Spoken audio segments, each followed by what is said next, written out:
This is what we decided to go with today. Job ban on beards, right? Now, you may remember there's been a lot of talk about facial hair, and there was, it was said that the Labour Party told everybody, no beards, we don't get elected with beards. Yeah. Let's get rid of the beards, you know. So who was it who had to take his beard off for the election? Social Security. Alistair Darling. All right. Alistair Darling had to take his beard off, didn't he? Ken Livingstone's been elected, no tash. Yeah. Frank Dobson said, forget it, I'm keeping the beard. Didn't win. get elected, right? Another notable moustache that went, Peter Mandelson. Yeah. Lest we forget, had a very bad moustache. But they're saying that, like, you know, people don't trust people with beards. Yeah. And there's a new case come to town, right? A food store has won the right not to give jobs to blokes with beards. Waitrose reckons hairy-faced fellas pose a hygiene risk and put off shoppers. Furious John Watson took the change to an employment trial when it refused to hire him unless he shaved off his inch-long pride and joy. Right, yeah. But the hearing rule bosses were within their rights not to employ bearded men on open food counters. Right. And it came to our attention, actually, that there was a bloke who came into the BBC, wasn't there, in the canteen? And he's a friend of yours, isn't he? Yeah. What's he called? He's called Bill. Bill what? Bairy Hastard. Bill Bairy Hastard, right? Yeah. Who had not been... He's got a big beard, always has had a big beard, right? I'm proud of it, and quite right. Well, fair enough, Yeah. absolutely. And he said he was turned down for a job in our own BBC canteen, right? I can't believe that. So we're going to have a chat with him now, you know. He's not a superstar guest, but it's a topical daily guest. No one said... Is he Pertinent. He's in. He's in. Right, yeah, okay. Right. Hello? Hello, is that Mr. Bairy Hastard? Well, yeah. Well, I'm having a meat pie. Hang on, I'll go with it.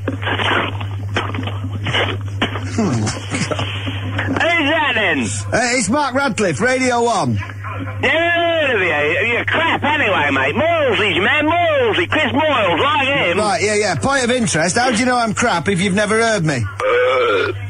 Whatever. What do you want? Well, is it right you were recently turned down for a job in the BBC canteen because you choose to sport a full-faced beard?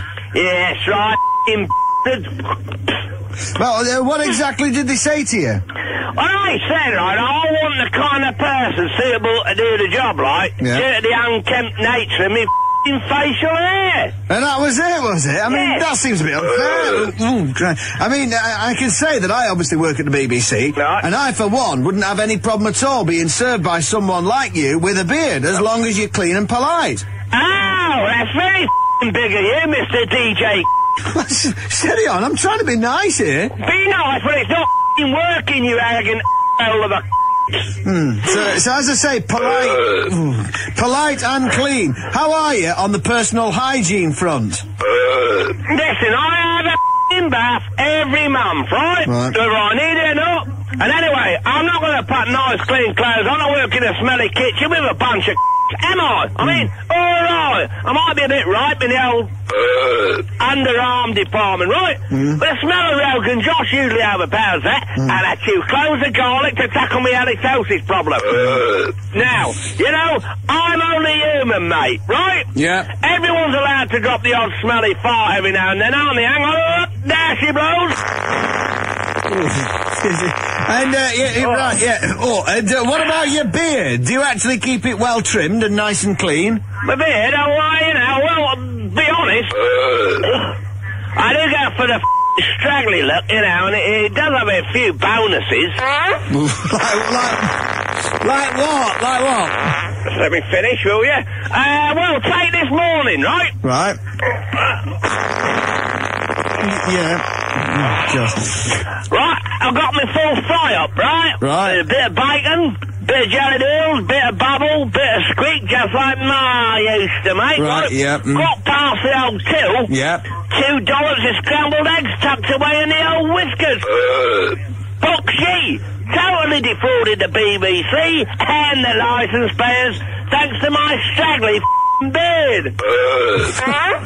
Right, yeah, okay, I think we get the picture. So, apart from your dishonesty, right, your foul mouth, right, your stench, and your chronic flatulence problem, right, you're still convinced that it was the beard that lost you the job? Oh, alright.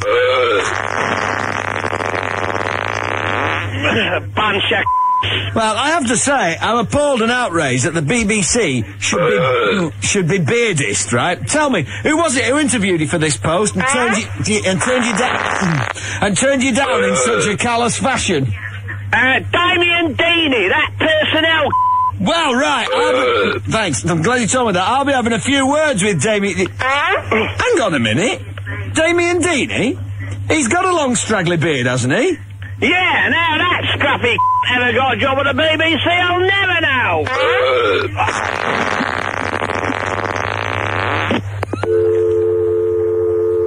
Blatant discrimination, Harkin.